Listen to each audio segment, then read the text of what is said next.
من سوال کردن که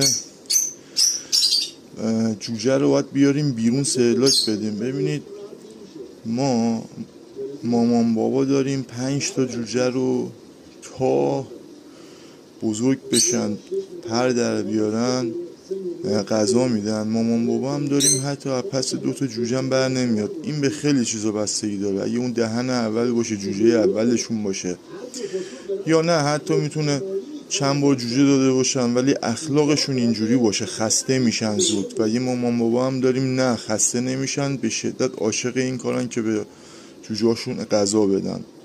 مثلا نرمه و پسته خیلی دوست داره به جوجه غذا بده تا وقتی بزرگ میشن، ولی نرمه خسته میشه. میگم به خیلی چیزا بستگی داره، ولی شما باید از 10 روزگی الی 15 روزگی به بعد جوجه رو بیارید بیرون و خودتون سرلاک بدین. اگه این کارو نکنین جوجه ضعیف میشه، چون مامان بابا تا حدی میتونن دیگه، یعنی دیگه ظرفیتشون بیشتر از این نیست.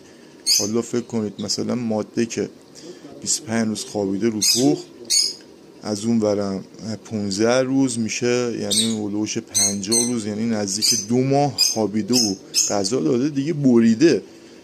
و یکی از دوستان به من گفت که 2 تا از جوجه‌های من به این سن رسیدن دور از جون اینا مردن. چرا؟ چون نیورده بیرون سرلاک بده. پس باید خودتون بیارید بیرون سرلاک بدید. سرلاک دادنم حتما یه ویدیو میگیرم طرز سرلاک دادن و بهتون حتما آموزش میدم اون دوستایی که حالا بلد نیستن.